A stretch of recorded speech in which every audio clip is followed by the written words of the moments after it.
Thanks very much. Everyone who's here, sticking out the entire day, certainly deserves a drink. We will try not to stand between you and then a drink for too long.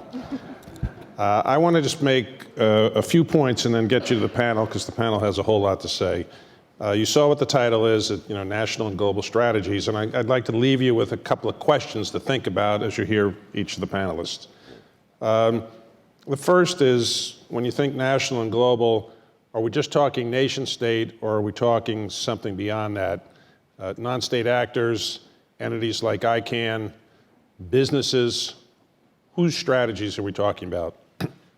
Second point is a good national strategy the same as a good global strategy? And that probably depends on whether a country or an entity is thinking about something you might call a global public good, as opposed to an enterprise or an integrated good just for the entity itself. The difference between, if you will, growing the pie and getting the biggest share of the pie. Third question is strategies for what? What are we actually trying to talk about? Are we talking about use? Are we talking about protection, free speech, economic growth, stability? And do all the arrows point in all the same direction? And if they don't, which is almost always the case with any set of issues, how do you prioritize and value the different parts? Fourth point is, can you really have just one strategy? Or do you have to break it down into sub-elements? Is it the same thing, for example, to think about defense and other security issues as it is to think about strategies for business? Are the issues of national security the same as the issues of crime? And what about, again, the use sets of issues? We heard a little dispute here. I don't know if John Nagengast is still here, but Mike Hayden, John, whether or not there was a market failure. My own view about that is, of course, there's market failure. There's always market failure. That's not a surprise. All that really means is what you learn in Economics 101, something about economic diseconomies. You don't really have an enterprise having the same issues as a nation as a whole. That is not a surprise. It is a market failure. Maybe John and I are just doing definition. Doesn't mean the companies aren't doing well. Just means that their job is not to solve the larger problem for the country. So then the question becomes, okay, if that's right, how do we solve it? And a lot of discussion already about public-private, et cetera, et cetera. What hasn't happened here, and it regularly doesn't happen, I spoke at Black Hat, and some of you heard Jeff at lunch, who founded Black Hat, whatever. Black Hat, pretty much technical discussion. I was the only policy guy and gave a keynote. Here it's pretty much a policy discussion, no technical parts. It's a mismatch. I used the words before, we need a wonk-geek interface. I'm a wonk, Jeff's a geek. We need to have people talk about that, because we need to figure out what are the policy ramifications of some of the geek sides of issues. So what are the, for example, if you think using safe language is a good idea and it has some value, et cetera, how do you put that into a policy framework, or should you? Or we heard a number of discussions about botnets, what Microsoft can do, other people about what ISPs can do. Well, there's a technical part as to how you do that, and there's a policy part about who should do it, who pays, what are the liability issues, what are the ramifications? How do you put those together?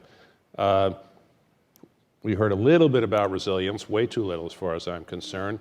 But if you create systems that have, so to speak, a gold standard and the like, where do you have to put them? And who pays? Do you need to put them, for example, into the industrial control systems of your critical infrastructure? And is that a problem that a company CEO should care about? I had a CEO say to me, well, I understand why I should protect myself against criminals, but why should I protect myself against a nation-state attack from China? Isn't that what the government does? Well, that whole public-private partnership and what the strategy ought to be, I think, are the questions. So with that, let me turn it over to the panel. We've got a great panel. Michelle, if you want to start it off. Mary Beth, Gal, Alex, and then Jim, of course, will finish, because Jim could do anything.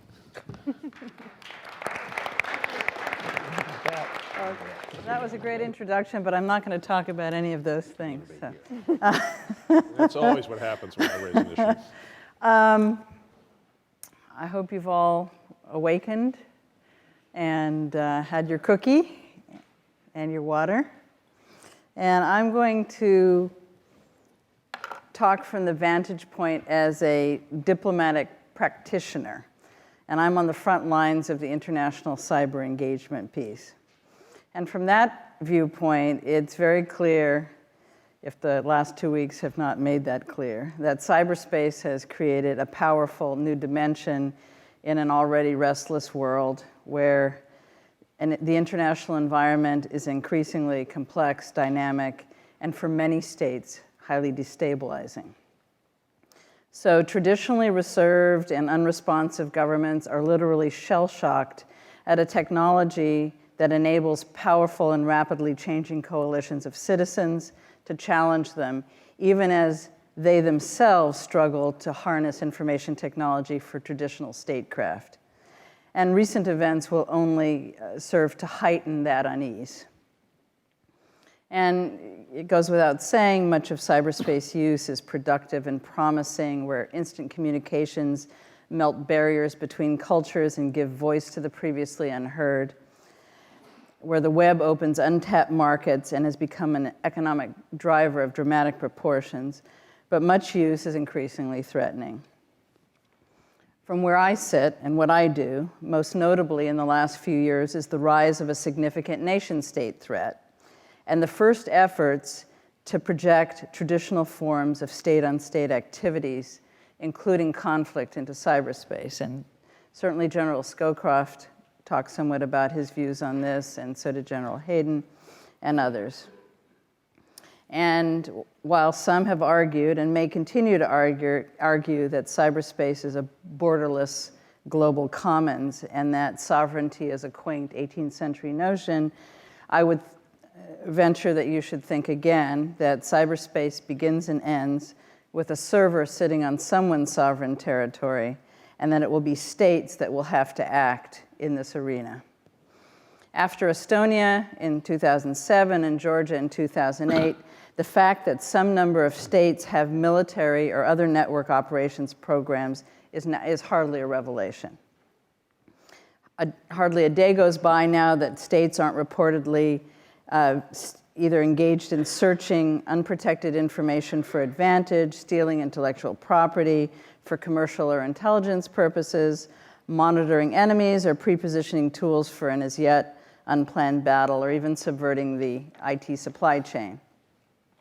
So it's hardly a stretch to imagine that state actors with significant capabilities could turn cyberspace of the near future into a free fire zone, where exfiltration and disruption are the rule, public confidence is diminished, and governments are increasingly concerned that their national security is threatened.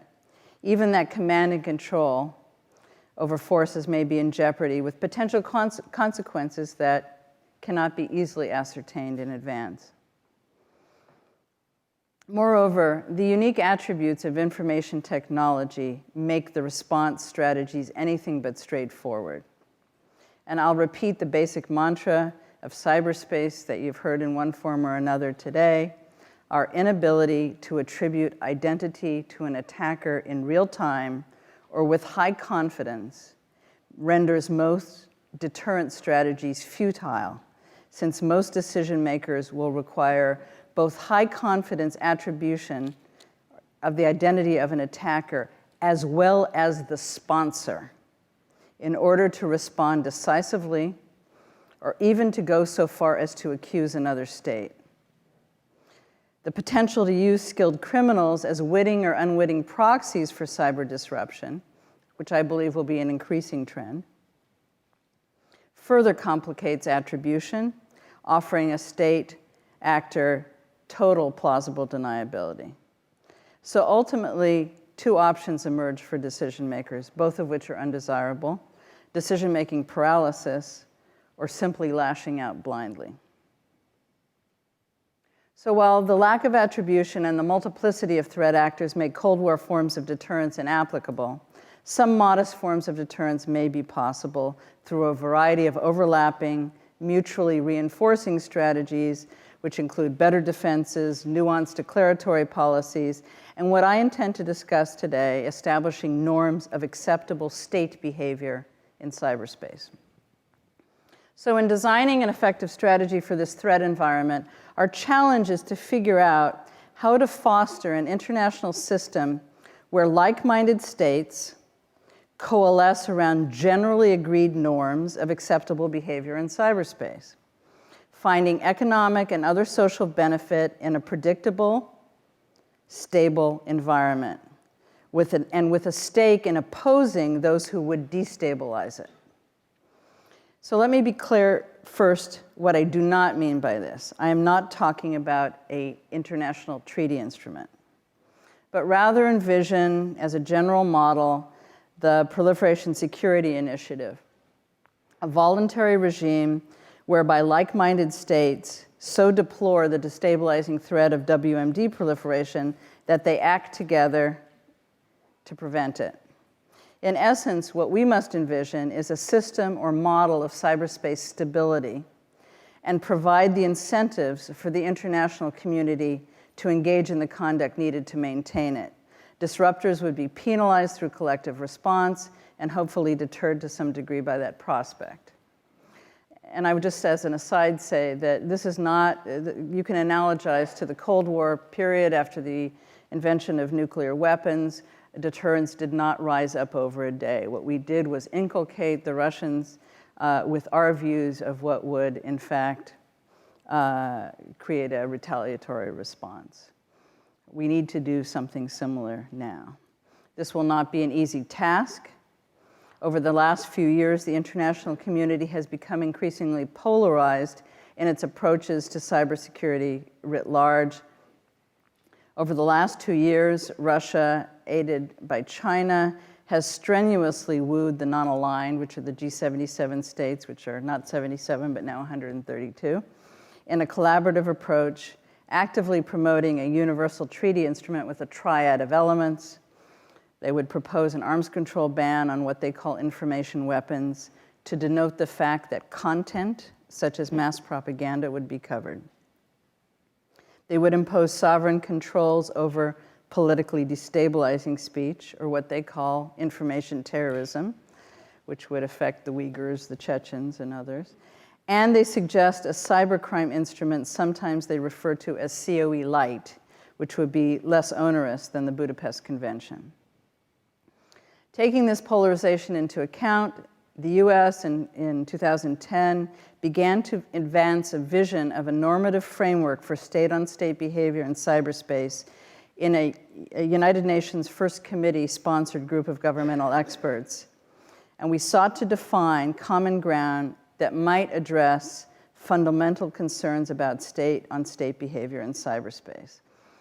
And at the first meeting of this group of 14 nations in Geneva, which include Russia, China, India, Brazil, UK, France, Germany, and Israel, the Russian chair asked questions that many countries are asking.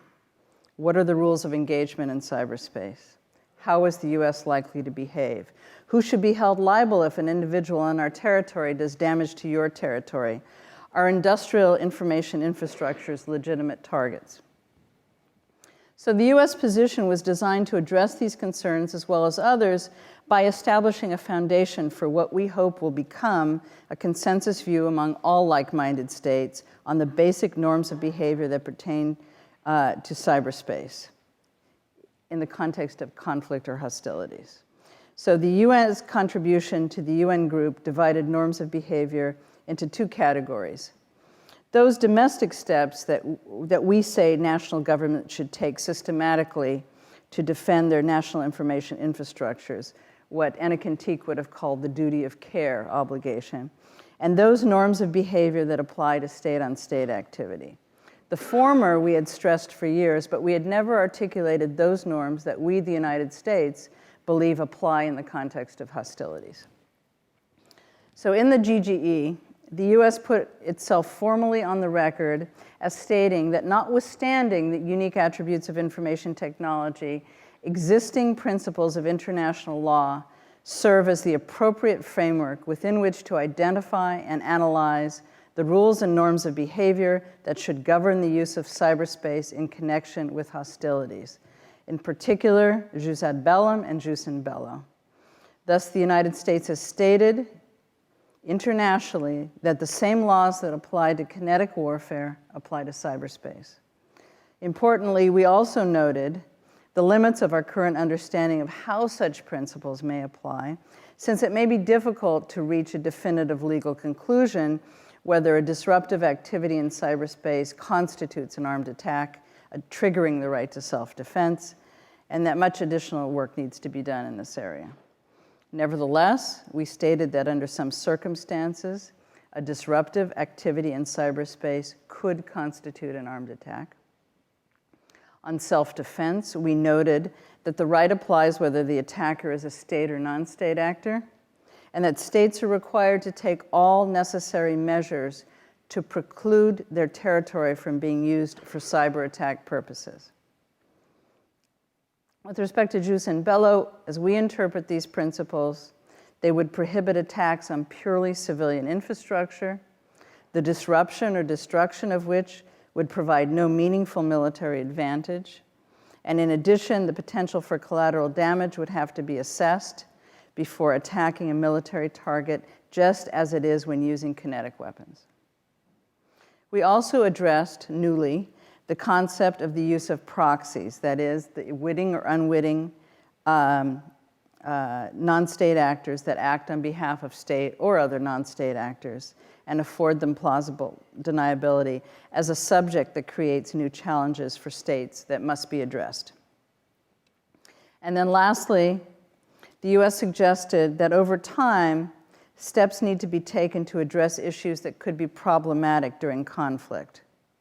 The ambiguity of rules of engagement, the possibility of misperception leading to escalation, and the general lack of predictability of state behavior through some thought-out confidence and risk reduction measures. Quite unexpectedly, 13 of the 14 states present, including Russia, were supportive to one degree or another of the US vision of international cyber stability based on generally agreed norms of state behavior. Only for China at that time was it a bridge too far. Ultimately, however, we emerged from the GGE with a short, modest, but valuable consensus report that points in a fruitful direction for further collaboration. Key among the recommendations was that there should be further dialogue to discuss norms pertaining to state use of information technology in order to reduce collective risk and protect critical national and international infrastructures, and that further steps include consideration of confidence building, stability, and risk reduction measures to address the implications of state use of information technology, to include exchanges of national views on its use in the context of conflict.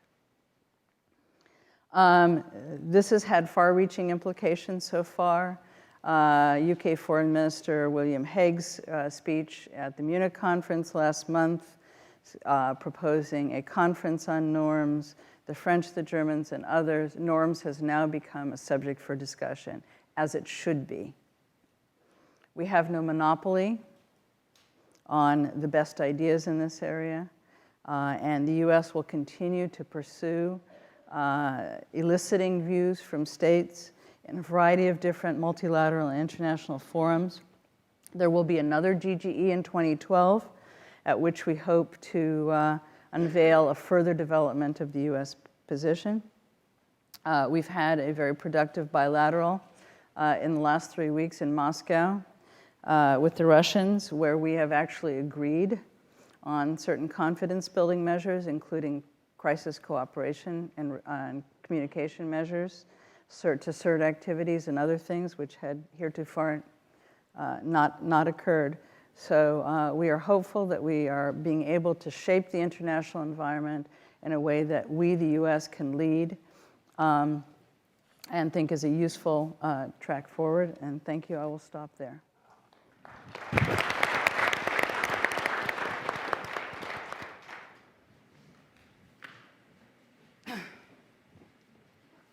Good evening. Thanks for sticking with us. My name is Mary Beth Morgan. I'm with the Department of Defense, OSD Policy Cyber Office, and it's a pleasure to be here today. I'd like to thank Georgetown and Catherine for her great efforts in organizing this. I think over the course of the day, a lot of the issues and the level of complexity has really been brought out to these challenges that we face in cyberspace. And a great deal of them are, all of them really, are what we've been thinking a great deal about at DoD. And our concerns, everything from deterrence and declaratory policy to supply chain risk management to how we can better work with our private sector colleagues so that we can provide for better cyber defense writ large.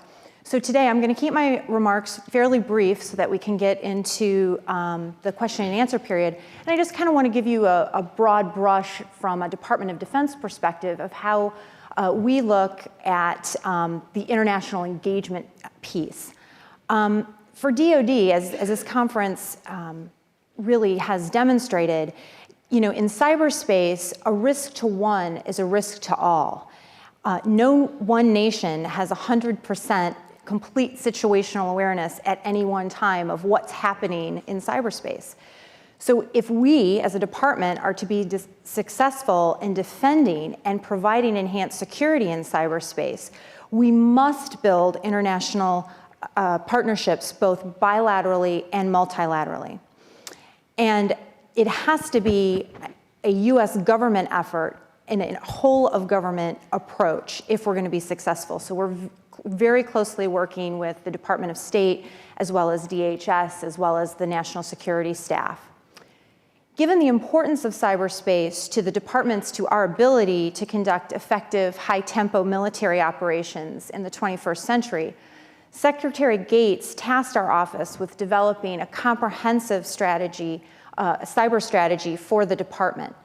I'm pleased to say we're in the final throes of coordination on that within the department, and it is up to the Secretary's office for his review and hopefully approval in coming days. And this is a critical aspect of how the department will kind of organize, resource, train, and equip itself going forward. Service members assigned around the world, whether it's at the Pentagon, from Stuttgart to Afghanistan to Japan, rely on resilient, reliable information and communication networks with assured access to cyberspace. The department runs some 15,000 networks with 7 million devices serving some 2 million users around the world. When I first came into my position, I was told that DoD networks are probed roughly 250,000 times an hour. And when I heard that, I thought, I'm sorry, you misspoke or I misunderstood. No, that number is correct. So as you can see, our challenge from a departmental perspective is great, and it's a great microcosm of what we're facing writ large as a nation and as a world. So as we've worked to develop our strategy, a key foundational element of that strategy is engaging international partners of all kinds, nation states, private sector, and most importantly, in the multi-stakeholder forums that help govern and develop the architecture for the internet. As I stated earlier, cyber risks and challenges demand new international partnerships to mitigate them. Risk in cyberspace is not accepted. Rather, it can be transferred in the blink of an eye, and we are only as secure as the weakest link. We believe that engagement with our friends and allies promotes shared awareness, which leads to enhanced early warning, and ultimately and over time can enhance and enable collective self-defense in cyberspace. Bilateral and multilateral exchanges inform our common understanding to address these challenges, effectively priming discussions on norms of behavior in cyberspace, which Michelle was referring to. We must work with our partners to develop these international norms, and we need to look for ways to develop confidence-building measures that serve to minimize the miscommunication that can lead to escalatory behavior. In an interconnected world, situational awareness cannot stop at the boundaries of our networks. Only by working together can we increase our knowledge and ability to anticipate threats, vulnerabilities, and intrusions. The speed that defines cyberspace will not allow us to face the new challenges as they arise. We must put mechanisms in place today so that we can respond to those threats in real time tomorrow. One example of our efforts is at NATO. Our close collaboration with fellow member states will increase cybersecurity awareness across the alliance, harden the NATO networks, and thereby provide a stronger IT infrastructure for NATO activities and operations. Beyond these traditional military partnerships, we're also looking to embrace new approaches to how we develop our international engagement.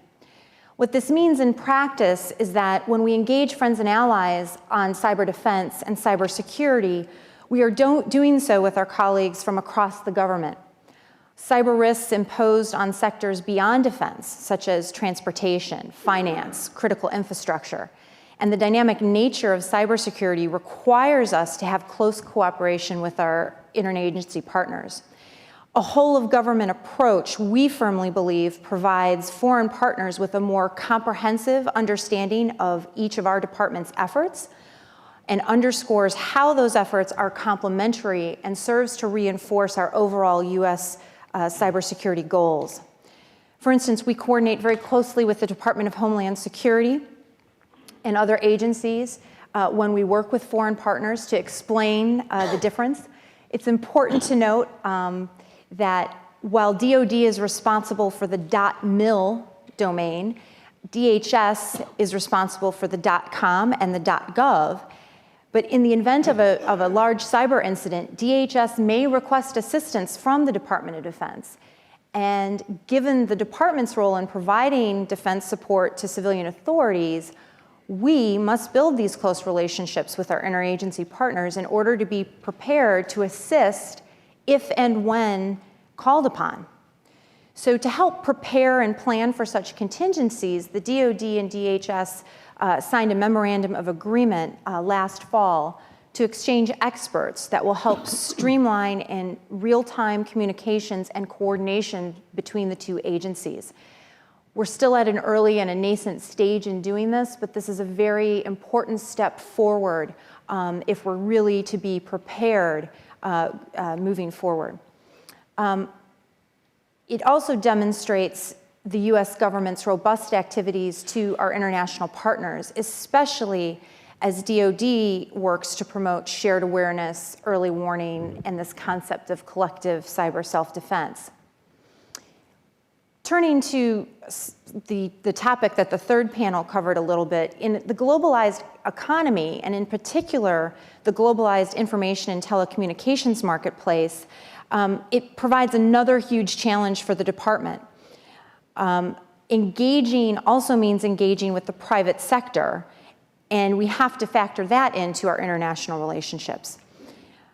Not only is our cyber infrastructure owned predominantly by the private sector, but a globalized supply chain means that more and more of our key capabilities and technologies that we as a department and a nation rely upon are coming from overseas. For instance, the proliferation of counterfeit components will require multilateral efforts to reduce risk and assure quality.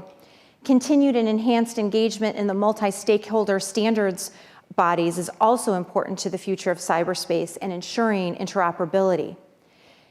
There's large questions surrounding how we as a government and a department can work with the private sector to share information on a real-time basis. And in John's presentation, he highlighted that of the problems of the legal aspects of government and industry sharing that information. So that's a challenge that we're trying to work through with our colleagues from DHS as well as the Department of Justice. So in sum, the challenges in cyberspace that we're facing are cross-cutting and dynamic. And we have to be agile and we have to work across and through the traditional stovepipes, whether in DoD, across the US government, as well as with the international community. And we have to find new ways to develop creative solutions. Thank you, and look forward to your questions.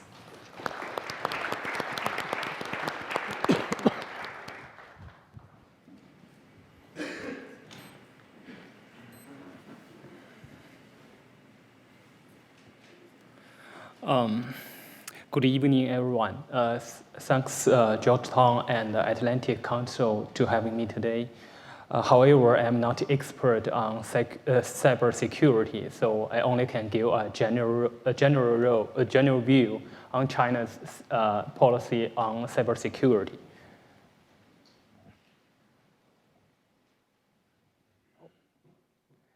The first, in past 10 years, China's internet grows very fast. It's grows about 10 times in the terms of number of internet user. The total number is about 457 million people use the internet now. And 90% of people, they are broadband internet user. And the internet penetration rate is also getting higher, especially in the East Coast and the West Uyghur Autonomy. Chinese life right now more and more depends on internet. Different level of government already established their government website, so the people can easily access this website to have some government service. And also, in past few years, online business increased very fast. And more than 40% middle-sized and small enterprises right now has reached the internet. And partly because China's internet developed very fast, there are some vulnerability and problems. The more internet user, the more troubles in internet. And it's also a faster growth means it's very hard for the Chinese cyber policy to catch up with such fast growth of internet user. And the switch of broadband also means increase the range of things that people can do online, both something good, both something bad. And Chinese enterprises right now are relatively new, and the government and the enterprises, they like the experience to cooperate with each other to deal with the new challenge. And a lot of people had talked about if you track the hack attack, you can find a lot of hacked attack come from China. But actually, China also biggest victim of hack attack. In 2007, on December, there is, according to the statistics, the bot infected machines in China is twice more than United States. It's about 1.6 million computer was suffered the bot infected. And sometimes the hack attack from China actually the hack maybe not in China. They only use some slave computer to attack other country or other computers. And according to China Ministry of Public Security's statistics, 80% of computers in China has suffered botnet attacks. And more than 95% internet server experience different kind of hack attack. And on September 2009, more than 3,500 websites were suffered malware attack, and more than 200 of them are government websites. And in China, the cybersecurity facing a lot of challenges, both domestic challenge and external challenge. Domestic challenge partly because the it's about 60% of internet users are under 30 years old. So this age people, they are like to challenge the authoritarian different kind. So some people, it's very easy to find some hack program to learn. And also for the young generation, I still remember my generation, when we get to the university or the school, they arrange a lot of class for us to learn computer. But now the young generation is without learning anything, but they can use computer, even easily become a hack. And external challenge also very serious. In most botnet cases in China, the controller were found to be located abroad. And moreover, more than 80% of the cyber attacks targeting a website of China government agencies came from overseas. And today's China facing some dilemma on cybersecurity issue. The first is the balance between the economic and the technology innovation and the cybersecurity. Because the technology elites, they dislike more and more restriction against the free flowing of internet. So how to keep the balance between the security issue and the economic development and the technology innovation issue, that's pretty difficult. The second is the political development and the cybersecurity. As a Chinese, we cherish the internet to provide opportunity for us to develop our own civil society and to provide opportunity for China to develop our democratic system. But the question is, the cybersecurity getting serious if the government involved in this process is well not good for the civil society development, not good for future democratic construction. The third is the international communication and domestic stability. Actually, in China, we know we're facing some international challenge, but also the biggest challenge comes from our domestic society. Because China is still a developing country, so many contradictions in our own country. So sometimes, especially in some, China also suffered some terrorist issue. Some group in China is a terrorist group, but in the United States, maybe not. So how to balance international communication and the domestic security issue is also another challenge. For this reason, as in China, China's policy towards cybersecurity, there are a lot of weak points, I think. Although China already have more than 100 laws, regulations, and the national and local or departments level, but today's China still hasn't systematic cybersecurity strategy. Today's China, it's very clear. We also look high at cybersecurity because the internet play more and more important role in China's economic development and the political development. So how to make sure the safe of internet is also very important. I think it's already in the agenda of China government.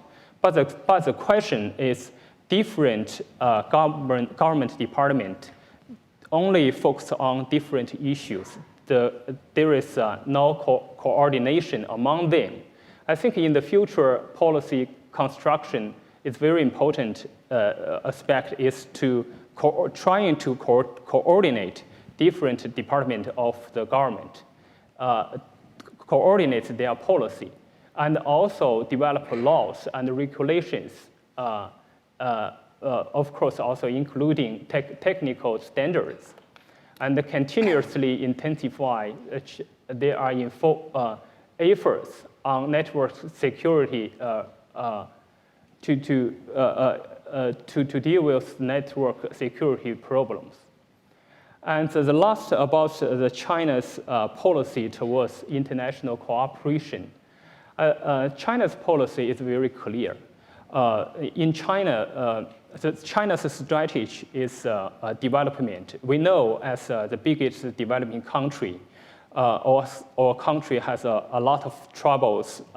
But how to settle these troubles, both politically, both economically, the only way is to develop our country. Not only develop our economy, but also develop our political system and also a social system. And In cybersecurity aspect, I think it's very clear.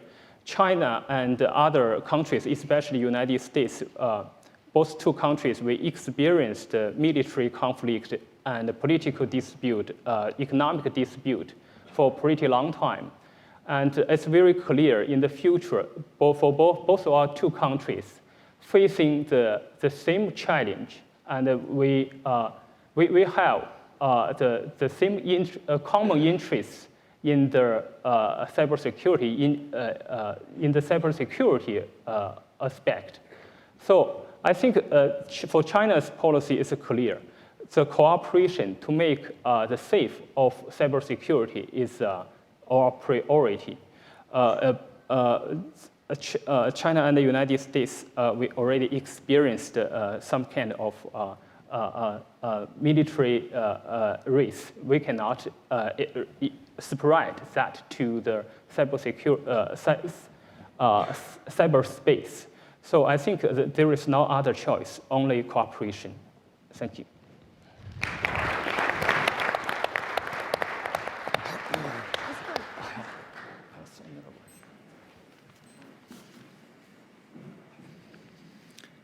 So good afternoon. I don't really care what anyone says. Being the penultimate speaker on such a long session is really quite a challenge. So I'm going to have to speak very, very quickly to cover a lot of ground.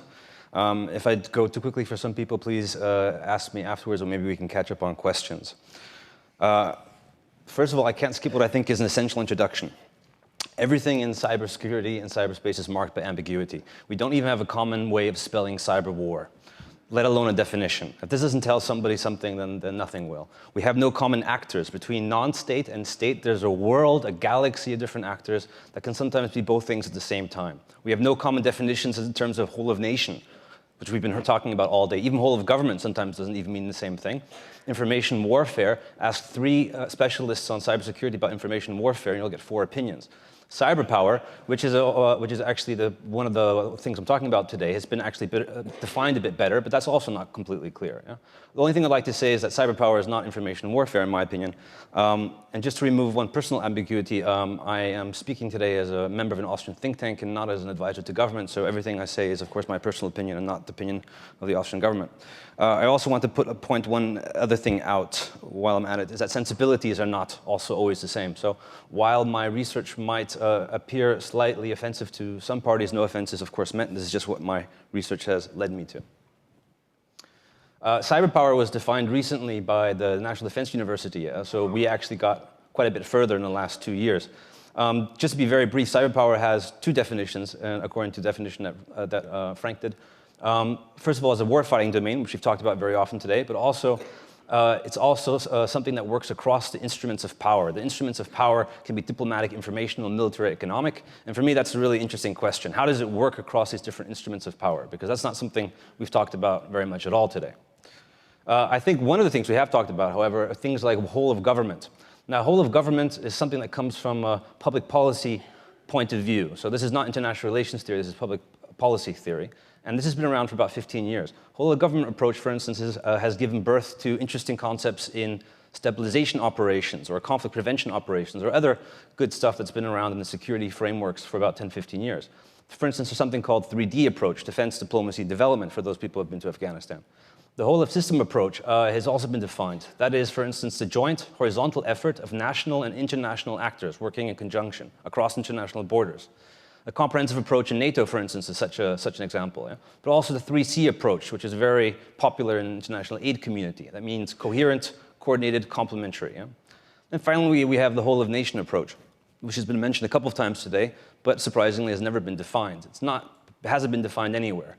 Australia has one definition as part of their resilience strategy, and Singapore has a very different definition. And trust me, they have nothing in common with each other. What happens when you take this type of public policy theory and you try to superimpose it on, for instance, by the way, I call that boots, suits, sandals, and spooks, but that's just my own personal definition. What happens when you take these types of approaches or theories and you apply them to cyber power? So I believe we have 3 dimensions to cyber power. The first is the integrated government capability. This is the whole of government approach. This is the center of the center of gravity here is government departments. And the effect we're looking at achieving is coordination. Such an example could be, for instance, the National Cyber Incident Response Group, for instance. That's one example of coordination. It has to be cross-departmental to succeed. The integrated systems capability applies only to organizations that are abroad. So it's about cooperation across international borders, and the center of gravity is going to be international frameworks and legal agreements. For instance, the Convention on Europe Cybercrime, the Cybercrime Convention, for instance, but also, for instance, the FIRST group, that's the Forum for Incident Responders and Security Teams. Yeah? So this is international collaboration outside of government, but also within government. Finally, there's integrated national capability. This is the whole-of-nation approach. And the center of gravity here are non-state actors. So this includes criminals, academics, religious and ideological groups, but also, of course, independent businesses, which we've heard a lot about today. But they're only one bit of non-state actors in my bit. They also especially include, in my view, very importantly, the civil society. And the effect that we're trying to attain here is cooperation. So if the big question for me is whole-of-nation approach to cyber power depends on the cooperation of non-state actors. How exactly do you achieve this cooperation as a government? Let's start with China. So China, from my point of view, has as part of its major typography one particular issue. It has the fastest growing internet population, as we saw beforehand. It has over 400 million users, nearly 500 million users, 50 million blogs. And the netizens, so the people of the net, are probably also the biggest security concern to the Chinese Communist Party. It is the biggest issue in China security that I'm aware of. It's not a big surprise. It is also the only area where, for instance, dissent can be expressed in any particular way. It is the only way. It is also quite difficult to control. As everybody is aware of, there are very comprehensive security programs in China that deal with internal communication of content. That's why it's often controlled content control. But it's not very effective in achieving all of its objectives. So what you need to do is you need to basically co-opt these actors into being part of your system. There's different ways of co-opting actors. You can have paid bloggers. There's a national PR emergency bill that basically allows up to about 20,000 bloggers to be put on the payroll of the government, and in times of emergency, they're supposed to be able to follow orders from the government and effectively help the government in their psychological operations. There's a National Defense Reserve Forces, which is a program that's been around for 20 years, which basically means that most students that are part of a technical university are automatically also part of some type of military organization. The Information Warfare Militia Units, which are not the Information Operation Militia Units, they're a different kettle of fish. They've been around for quite a while, and everybody's heard of them before. And of course, the PLA hacker competitions that everybody's heard about, which very often supposedly feed into these information warfare militia units. Now, in my opinion, these competitions and these units and all of these programs are not really there to wage aggressive warfare against the West or anybody else, but they're mostly there to deal with a perceived internal security threat. So it's actually a big make-work program, if you will, and people who suffer happen to be abroad, because the main thing you're trying to accomplish is trying to keep these people busy. A vignette that I won't be able to offer right now, but which you can look up yourself, is a guy called Wicked Rose and the Network Crack Program Hacker Group. Time Magazine did a very good article about them 2 years ago. They can be Googled, and they will give you an insight into what really one of these information warfare militia units looks like, what the relation with the government is, and why you probably don't have to be really worried about them. Second of all, Russia. Russia is said to exercise network control as part of their whole-of-nation approach. The first feature I would raise is that they have probably the most techie population in the world. It's been talked about beforehand. They have a very, very educated technical population, and it's also unfortunately given rise to the most active cybercrime groups in the world. 40% of all cybercrime in 2007 was down to one single cybercrime group, the Russian Business Network, which doesn't exist anymore. However, they do have a lot of copycat groups, which are called RBNEs, so little RBN groups. However, the most important important question is how does the Russian government engage with this very wide and diverse and capable group of non-state actors? In my opinion, it's through coercion. The ownership of the media is something that, well, Jeff Carr basically mentioned beforehand as something that troubled him beforehand. Digital Sky Technology is a very large company that's very close to the Kremlin. They own 10% of Facebook, besides a whole bunch of other big internet media companies. And you can also imagine that they sometimes exercise control over these companies. ISP networks in China, ISP networks in Russia are forced to implement SORM 2 legislation, SORM 1 legislation, SORM 2 legislation, which basically means that every every bit of traffic in Russia is copied and ends up at the FSB. It's also very expensive to do that. So if you're not able to actually pay for this technology, then they can get you to do a whole bunch of other things.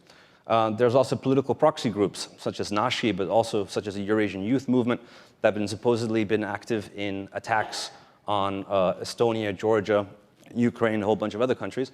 And there's just the general relation of the intelligence community to cybercrime and the so-called hacker patriots. There's a general tradition in Russia that is best expressed in a vignette that actually Jeff Carr and I dug up about 2 years ago, which was basically the recruitment of Anton Moskal. He was one of these patriot hackers who was, hacker patriots who was contacted by the FSB, and they tried to get him to cooperate. He turned them down, and then he basically posted a blog about his experiences. It's quite interesting reading. Unfortunately, when Intel Fusion went down, I think we lost the translation as well, so I'm not too sure if you can find it online anymore. Finally, about the United States. So I would consider one of the major features of the United States to be that the vast majority of cyber, and I really mean the vast majority, 80%, 90% of cybersecurity is non-state, and it is never going to be state, and will have to be convinced to happen. You cannot legislate 80, 90% of cybersecurity. This is an issue that we constantly overlook when we're talking about the political aspects of cybersecurity. It's mostly outside of any kind of conventional political form. You have to engage with it. And there's different ways of engaging with it. And the first level I see in the non-state group is the Critical Infrastructure Protection, or in the US, it's the Critical Infrastructure Key Resources Group, which includes also the Defense Industrial Base. Also contractors and other people who have a formal relationship with government. It's usually marked by security clearance. We also have a second level, which includes McAfee, SAN, Microsoft, all the other companies whose job it is to effectively deliver security on the internet. But then you have level 3 groups, which is a technical civil society, which includes the Internet Engineering Task Force, the open source developers, and all the white hats that we've briefly talked about, but not actually talked about in any depth today. And finally, you also have a bunch of policy and groups that, like ICANN, which is effectively a policy group, but also think tanks and other lobby organizations that play an extremely important role in maintaining overall cybersecurity. None of these people really have featured in any big way in any type of program, and it makes you wonder what we're missing out here, because it's quite clear that 60, 70, 80% at least of cybersecurity depends on these actors. And just as a test, how many people have heard of Kaminsky, Daniel Kaminsky? Can I see a short? Okay, most people, thank God, really. So if you don't know who Kaminsky is, please Google him. There's a very good story on Wired. There's also a good story about how Capella and Pilsov saved BGP. There's also on Wired, and also why Sean Carpenter lost his job. Sean Carpenter was a guy at SAN who basically helped reveal Titan rain attacks to the public. I'm not saying that the government didn't know about Titan rain attacks, but he definitely brought it to the media attention, and he got fired as a result. I want to just briefly also just explain what I mean, again, by integrated national capability and why the civil society can be such an important part of it. Civil society delivers one important thing among others. That's attribution. Everything I've talked about beforehand has been based upon research that was done in the public domain by volunteer groups. So, Estonian 2007 attacks was researched by the US Cyber Consequences Unit. Georgian and Ukrainian attacks was researched by Jeff Carr and his group. The Russian business network has been subject to a whole bunch of studies by professionals online. GhostNet, Shadows in the Cloud, has been done by Information Warfare Monitor. And Stuxnet has been done by the Cybersecurity Forum Initiative, among other groups as well. Now, by publicly delivering plausible attribution, these guys lift the cyber veil and they help solve the attribution problem. This is certainly complementary, in my view, to US and European policy. Now, you might argue that the level of attribution that these guys can deliver is not really effective. It's not really good enough for cruise missiles, but it is good enough for CNN, and I believe that's what's most important in cyber power. So I'm going to actually conclude. Well, I'm going to conclude in 1 minute. What I want to point out is that liberal democracies depend on non-state sector completely for cyber defense, but they also depend on it for cyber power. This is an internet governance, this is an open source development, this is a whole bunch of other areas. Finally, legislation cache can get you somewhere. It can cover basically level 1, CIP, critical infrastructure key resources. But for everybody else, voluntary cooperation is going to have to remain voluntary. Volunteerism is situational, it's not institutional, and depends on the state perceived legitimacy of action. And legitimacy depends on the overall inward soft power of a state. And this is not nationalism, and this is not legislative fiat, but it's reputational power. And you only have basically one choice. You only can either coerce, co-opt, or convince the non-state into cooperation. Thank you for your time.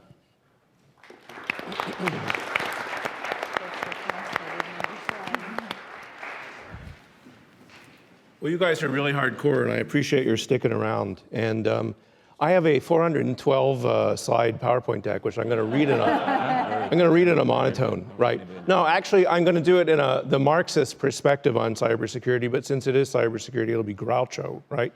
I want you to put one word in your head here, that maybe one word you could take away with, actually 2 words you could take away. The one word is cacophony. If I could say it, you would know what it is. But it's a Greek word that means a lot of noise. And so what we're seeing now with cybersecurity is a lot of noise. The other word, and I'll come back to it, is transition. And I thought to myself, you know, at the end of the day, I'll talk fast and I'll go quickly. And so I wanted to read a prepared statement.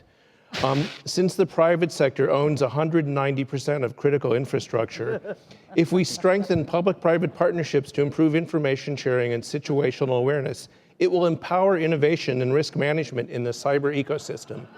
Thank you, thank you. I ask you, ladies and gentlemen, what more is there to say, you know? And the answer is quite a bit, unfortunately, because we've been saying that sort of nonsense now since about 1998. It doesn't work, right? So where are we? And I want you to think 3 transitions here. The first is we're in a technological transition, how people connect to the internet.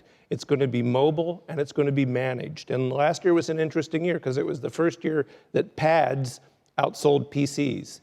How you connect will be different, and it's going to shift the locus of security, right? Second thing I want you to think about is the pioneering American ideology, the way we saw the internet, right? And the way we thought about governance, right? And the way we thought about the role of government and why it should be limited. You heard all that. The pioneering American ideology is collapsing for 2 reasons. 1, the internet isn't American anymore, and 2, it doesn't work, right? So even we are having a hard time keeping the boat inflated with so many holes in it. Finally, you want to think about the extension of sovereignty, and other people have talked about that. There are clearly borders in cyberspace, right? Governments have figured this out. They've figured out that all this stuff they heard about how it was going to be a self-organizing global commune where the internet community would deliver, you know, come on. Oh, I'm sorry, I must have dozed off. It's over, right? And so governments are moving into cyberspace, and they're doing it, some of them in a very obtrusive fashion, others are not. So the issue for us, and the one that this panel has been a little unusual because we actually talked about the topic we were assigned, but how do we manage this transition? We're in this big transition. How do we manage this transition to an internet that will have a greater role for governments without losing the values that we cherish? And a guy named Stefan Verholst, who I know, who works at the Marco Foundation, he said something to me that was really interesting. He said, look, it's clearly not a commons, right? That's delusional. But the values behind the commons, openness, access, those are worth thinking about. And so don't think of it as a commons, but think of the values we cherish. And how do we preserve those values? How do we preserve those values in this period of transition, and in a period where, and something that hasn't come up so much, where the other guys all fear us, right? Another acquaintance of mine said that to foreigners, we are the Borg, you know, prepare to be assimilated. And they, you know, when we say things like dominate, it has a reaction. And so when I advise DOD, I say, you know, it's okay to want to dominate, just don't say it, right? But, so we would never do that, trust me, right? So the key political issue, right, on the international side is what I would call the big trade. And there was a quote by the president of Russia that didn't make the Western press, and I was a little surprised by it. It was in the Russian press. And what he said is, see what happened with social networks in Tunisia and Egypt? They're going to do that to us next. That's an amazing quote, isn't it? So when you think about that, what we're basically asking some of our opponents in cyberspace to do sometimes is we're asking them to commit suicide. And we're always a little surprised that they don't go along with it. You know, come on, is this such a big thing to ask, right? because there's an implicit conflict here, and there's a real political risk to authoritarian regimes. And so the deal, as Michelle could tell you, or Frank could tell you, any of these guys could tell you, the deal that they want is, we'll deal with you on military risk and espionage and cybercrime. You deal with us on the political threat to our regimes. And that's going to be a very hard deal to broker. We will have to deal with it. And I think that when we think about this, the solution probably lies in thinking about sovereignty, in thinking about governance. For me, these are issues where only the government, right, will be able to lead, right? And so you hear the private sector will do this, the private sector will do that. The private sector won't do it. I'm going to beat 5 minutes. You watch this, right? Right.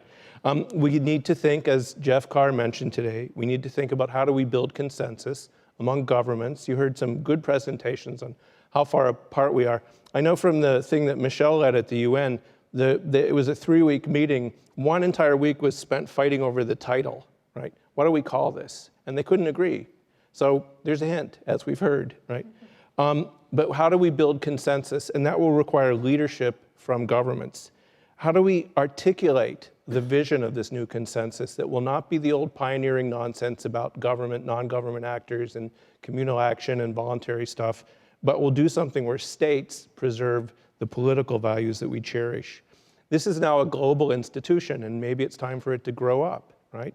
It's a global, it's a global infrastructure, and maybe it needs global institutions. And when you say institutions, that does not mean the ITU, right?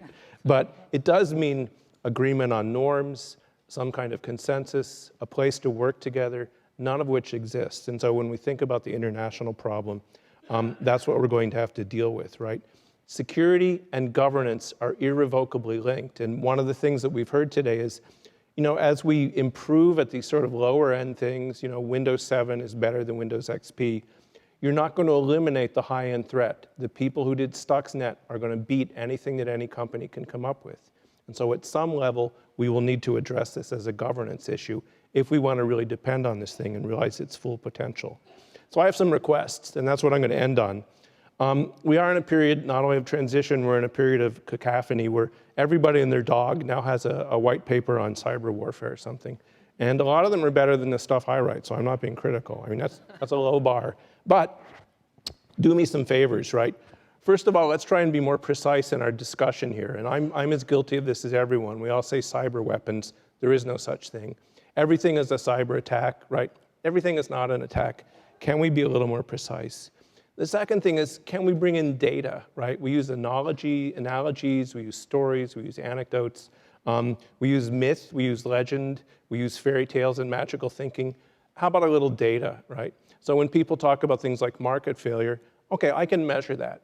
Let's start measuring this and let's get real data. And one of the things that's happened in the past few years is we now have the ability to collect real data. And that will change the cybersecurity debate. You can help. Finally, do me a favor, lose the blinders, right? Because we tend to think, people still approach cybersecurity in this way that comes out of the 1990s. I don't see any solutions, right? Lose the blinders, right? We need to rethink our ideologies. Cyberspace is not that unique, right? We are returning to the norm where the states, initially baffled by this new thing, have figured out how to deal with it, and this will become largely a state issue for me, and we will have to deal with that. So do me a favor, think about all these things, think about how we improve methods in the debate here, and maybe we can make some progress in the international realm. I have some more jokes I wrote down, but I think I'll skip them. So.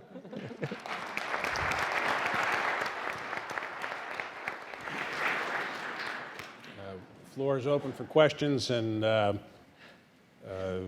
shorter your question, the quicker the drinks. My name is Randy Ford. I'm with Raytheon. Mary Beth was interested. You talked about international engagement. You talked about DHS. You talked about justice. You talked about NATO. And just exactly like the Deputy Secretary of Defense's article in Foreign Affairs magazine last fall, you didn't use the words diplomacy, and the Department of State was never mentioned. So No, I did mention the Department of State. Deputy Secretary of Defense didn't mention Department of State or diplomacy or foreign policy in his seminal article last year. You talked about whole of government, but I'm just kind of curious, who's in charge of the foreign policy of cyberspace for the United States? Is it the Department of State? Is it the Department of Defense? You're talking about going off with international engagement. Michelle's talking about bilaterals with other countries that get into arms control type things. So where's the connection?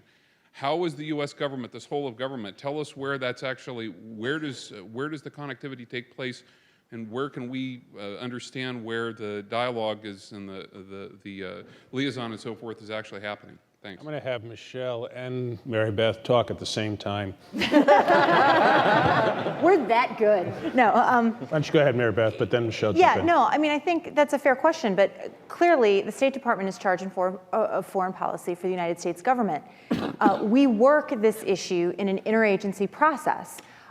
Through that process, DoD is part of that team and helps and assists State Department on whatever it needs in this area. The elements that Michelle was discussing have large impacts, and we have large equities in what's going on. So we're part of that interagency team, just as we are on any other type of traditional engagement that we have as a department. Now, as a department, we maintain military relationships around the world with our colleagues in the ministries of defense. As we do that, the State Department is always connected and informed of what is going on. So, you know, the emphasis of the Deputy Secretary's Foreign Affairs article was kind of the larger thought piece. It was not meant to say that diplomacy isn't important. We believe that it's important to the point that one very large aspect of our strategy is international engagement, and it very clearly states that that is with the lead of State Department and with us there. And there's going to be areas where we, as a military, our mill-to-mill relations are going to be able to advance with certain friends and partners. And I'll let Michelle. Yeah, I would add as well that the basic U.S. submission a year ago to the GGE really represented a categorical jump shift in U.S. policy. It was a policy where we did not talk about state-on-state activities, political military activities in an international context at all. It was through collaboration between OSD and us that we actually came up with the basic position that we were able to put forward that talked about the law of armed conflict, international humanitarian law, and affirmed this. It went through a big interagency scrub and a White House scrub. It was truly, I believe, an interagency document. And both in the GGE, in Moscow Bilats, wherever we go, I have my trusty OSD colleagues with me. And that's not just OSD. I have Justice, I have the intelligence community, I have others. It really is a very, now I believe, effective collaborative approach. And it is allowing us actually to evolve our positions much more closely and with much greater alacrity, especially the norms issue. It's a huge step to think where we go with the notion of norms post-IHL.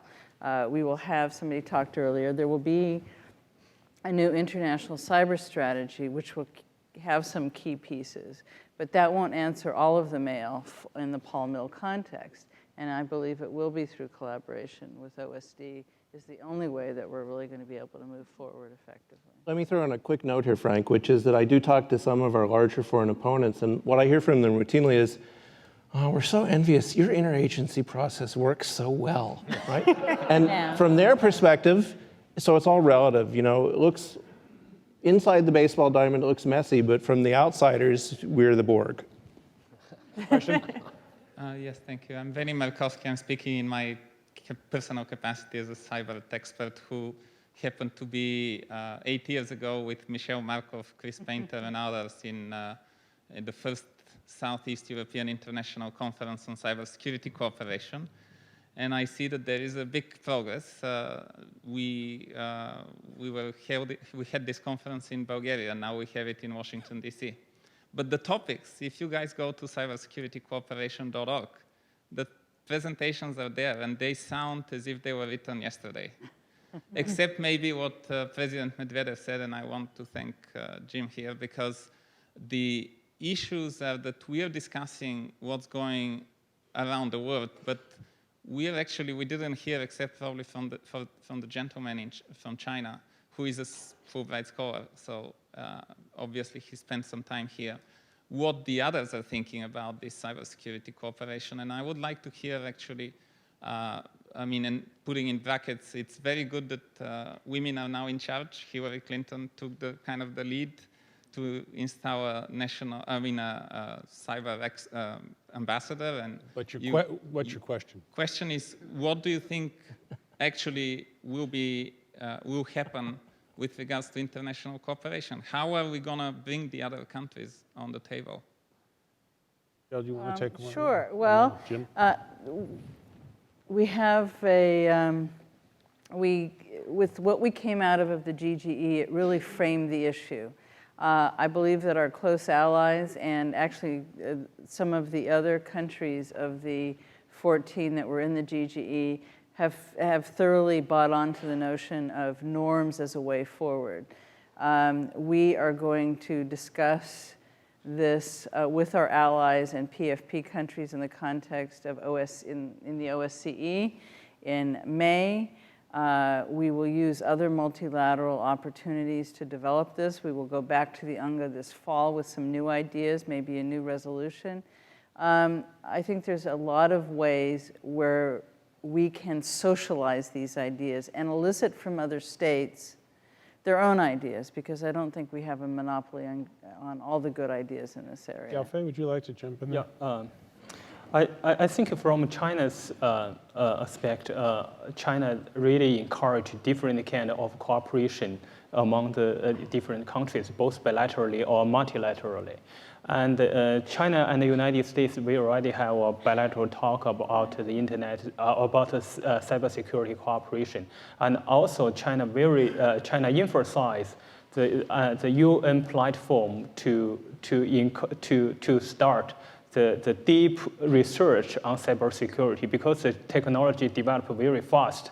So how can really start or substance cooperation, that's very important, needs the expert to research first.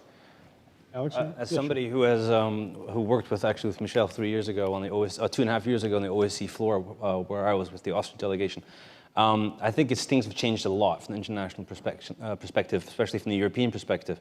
The United States a couple of years ago was not really willing to engage with other countries on their capabilities, was more willing to have other countries develop their own capabilities. And now there's much more talk about working together on a cooperative level. For instance, what happened also in Mexico was a sea change from the European point of view. The Europeans previously were always for internationalization of the entire internet governance issue, and we're kind of resistant to calls to maybe ICANN is the best of a whole bunch of bad options. And people changed their minds. People changed their mind because we discovered that we do have common values that were more important than wishes that we have to work together on these issues. And also the present discussion on rules and norms of behavior, that also is a very new development. The United States was not willing, I think, to go down that track three years ago. They are now.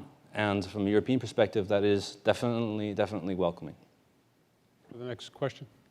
Good evening. My name is Sean Canuck. I'm a U.S. National Security Analyst.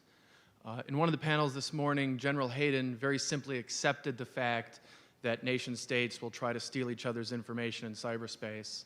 My question very simply is, do we also have to accept that nation states will try to forward deploy cyber warfare tools in each other's territory? You know, I think that we're just we tend to overstate the effect of cyber conflict and cyber war, and so we all know there's a famous statement from someone who said it's like nuclear war. It's not like nuclear war, but it is a new way to attack opponents. It is a new military capability. Right now, I think we could say 5 or 6 countries have advanced capabilities. Another 20 or 30 are trying to acquire advanced capabilities.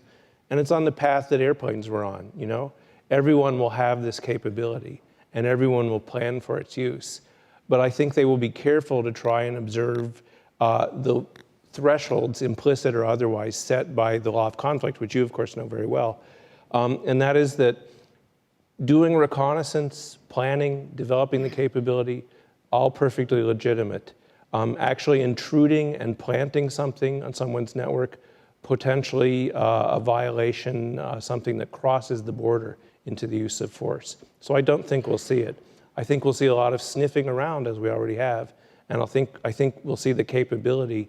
It will be part of wars in the future, but I don't worry so much about that. Can I jump in? Because one of the things the U.S. did was to put forward the notion, accept the laws of armed conflict. One of the elements of the laws of armed conflicts is the law of mine warfare, naval mines. It's illegal under mine warfare doctrine to put an active mine into somebody else's territorial waters. You can decide whether or not that's an analogy that you like with respect to cyber. It's just an analogy. It's Jim's point. I just want to make it a little more specific. The second thing is that, and I think it's important to say this, it's been said a couple of times, if one thinks back to, it's now, I think, about 13 years when we all got the first use of Google, right? The internet's changed a lot. I will be extremely surprised if it doesn't change a lot in the next 13 years. It's a bad idea to straight line the concept of the internet or cyber or whatever you want to talk about. And so that may change the set of opportunities, both from a warfare point of view, from an international point of view, and the like. Everybody has to think today, but straight lining is not a very good way to predict the future. Yes, good evening. Thank you for your panel and your discussions. I was wondering, as we try to formalize a global strategy in cybersecurity, what I observe locally is that we don't seem to have, a local, a U.S. cybersecurity strategy. And I believe the Cybersecurity Act has not been passed as yet. So I was wondering if you have any comments on the progress made on those two areas locally so that it'll enable us to speak with one voice as we go onto the global stage. Thanks. Our government colleagues will take that one on first.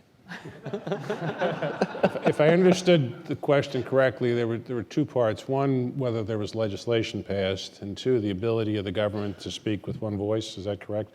With respect to legislation, I think you heard this morning that the congressman who is either the key or one of the key people in the House said that he thought there was a good chance that there would be cybersecurity legislation. What I don't think anyone knows yet is what the content of that legislation would be. Will it be broad or narrow? The White House is thinking about broad, but they're not sure. You could see a much narrower kind of approach that might just affect the critical infrastructure. It's not clear. With respect to the ability of the government to speak with one voice, that's never happened before, but it's doing better. And without trying to have Michelle or Mary Beth say what, in effect, they've already said before, which is to say they do work together closely, and that the White House actually now has a coordinator, and DHS and DOD have actually signed a memorandum of understanding. It's not a surprise that there are multiple voices in the U.S. government. The issue is whether they can coordinate them effectively. We have pretty good people trying to do that, and if it's all right, I'll just speak for you and say you're working hard at that issue. And remember, we've got the 60-day review as well, which is still, it's still sort of a good plan to work off of. Right. So we have gone through another iteration, and I know it took 120 days to do the 60-day review, and maybe that's a hint. Well, and the CNCI and the like. Next question. My name is Walter Jurasek. I'm a lifetime student and observer. Through the history, we had a classical industrial and political spies. And today we have cyber spies. My question to you, the spy agencies across the world, from Russia, KGB, to CIA, to other, do they have any agreement that they will not use cyber technology to spy on each other? And what are we going to do with the youth, young men and women who are highly qualified and they do not have jobs? They will find some way to go who will pay them highly salary and work for someone who is really unfriendly to world community. Thank you. Jim, you're a former, so you can answer the spying questions better than the current people. What?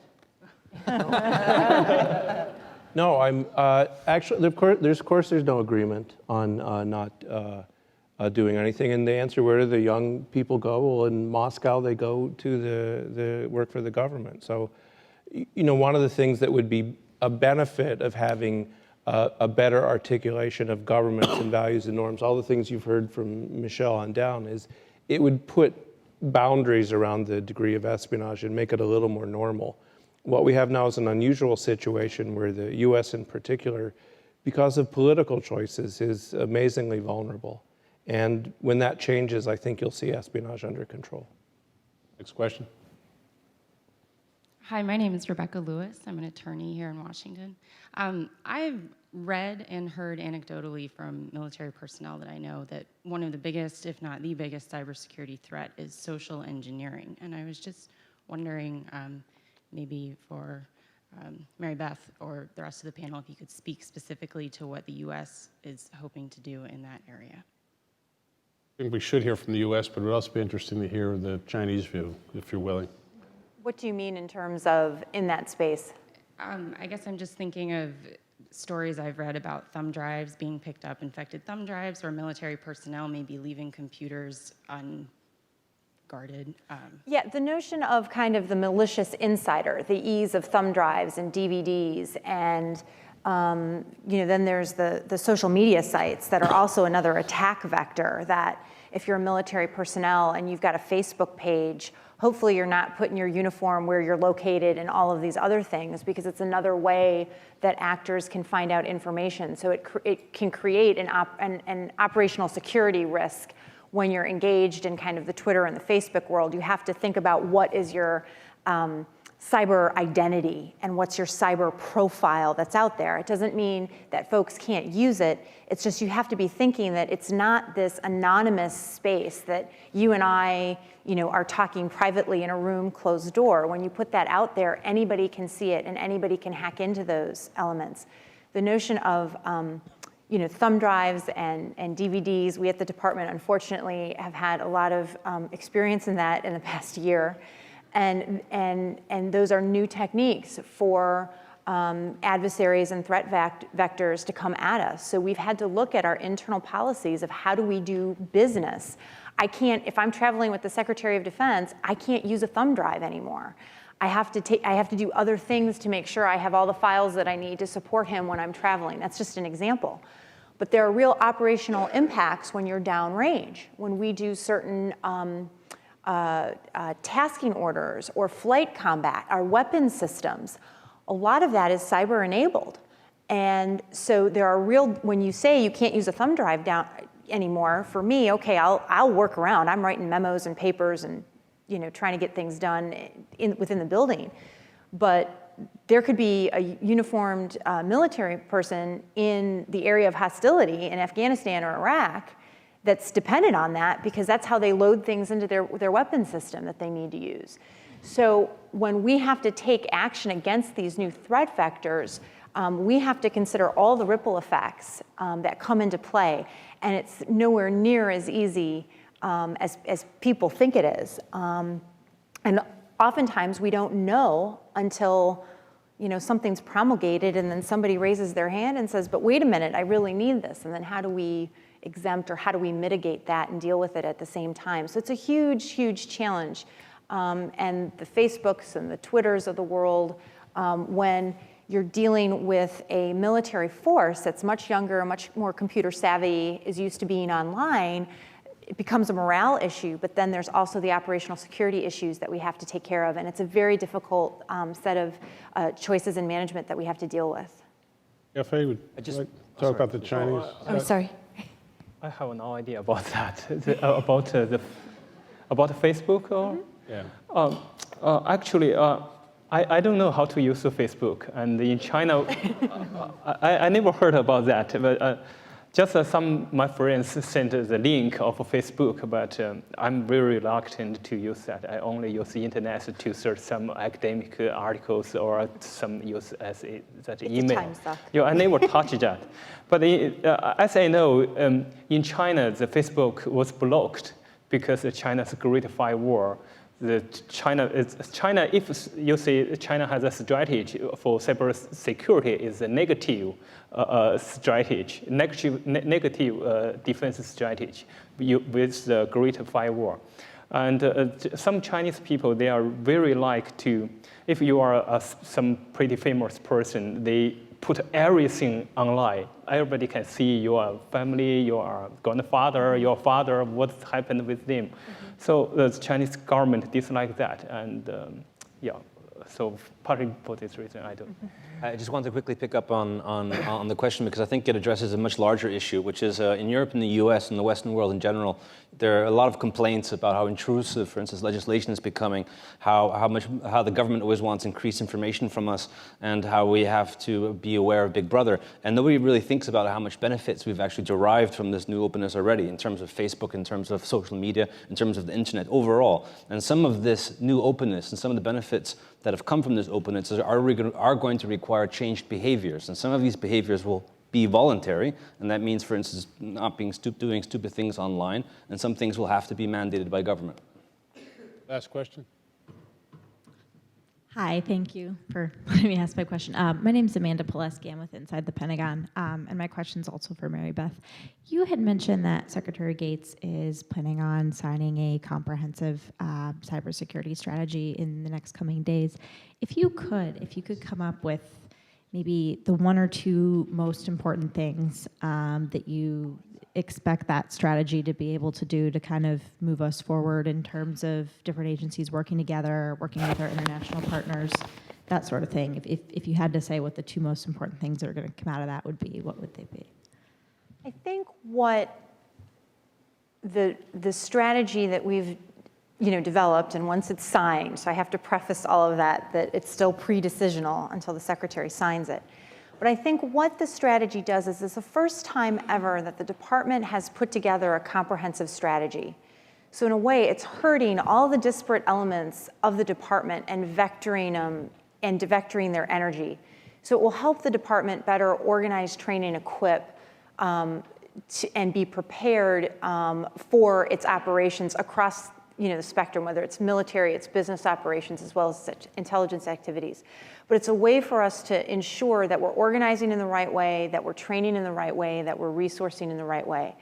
And it provides a flexible structure so that as this environment and the strategic context changes over time, the department can change and develop over time. It's a great challenge. I mean, we're a huge department, so herding the cats has been part of the challenge in doing this, of getting everybody's perspective and bringing some level of organization. So I think that's a real key use to all of this, is it gets everybody on the same page and moving forward together so that we do have a more strategic approach to this area. I'm assuming U.S. Cyber Command and the various forces within the services were involved in that. They're included in the spectrum as well? Okay. Absolutely, as were our interagency counterparts in taking a review, absolutely. Right, the Siamese twins on the interagency are on my left. Well, we've reached the end of our time. All of you deserve enormous congratulations for sitting upright in your seats. I understand that there is going to be a reception. Catherine will let us know exactly where we're going and what we're doing, but I thank you very much for... Thank you, guys. If you don't mind just staying for 1 minute, because I'm going to take about 2 minutes and wrap up, tell everybody to do. Today's conference has certainly been both comprehensive and informative, thanks to the insights of our panelists, the leadership from the panel chairs, and the questions and topics you all have raised. At Georgetown University, we strive to better understand the issues facing the global community while providing a forum for continued dialogue and debate. This conference has certainly achieved its objective of promoting such discourse among policymakers, academics, and key industry stakeholders in cyberspace as we continue to grow more interconnected. I would like to thank Spiros Dimolitsas, Senior Vice President for the university, for his continued support and vision for the Cyber Project, and Dr. Chris Joyner, the Director of the Institute for Law, Science, and Global Security. I want to extend a sincere thanks to the Atlantic Council members who played a key role in today's event. The Council's President and CEO, Fred Kemp, Vice Chairman Frank Kramer, and Damon Wilson, the Council's Executive Vice President. Also want to welcome to the Atlantic Council, Jay Healy. Jason Healy is currently teaching his class here on campus. He will be the new incoming Director of Cyber Statecraft Initiative at the Atlantic Council. I want to recognize Matt Angelo, whose hard work may go unnoticed, but never unappreciated. Lastly,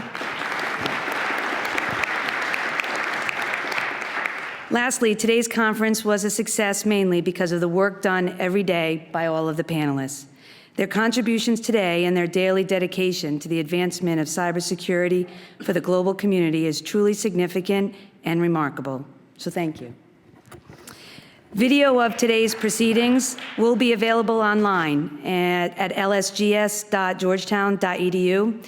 We'll push out emails to everybody who RSVP'd so you'll know it'll be available. The Georgetown University Journal of International Affairs will be publishing a special issue based on today's conference. It will include the proceedings from today, as well as individual articles submitted by participants. I encourage you to consider submitting an article. Thank you all again for your participation today. It's been a long and productive day.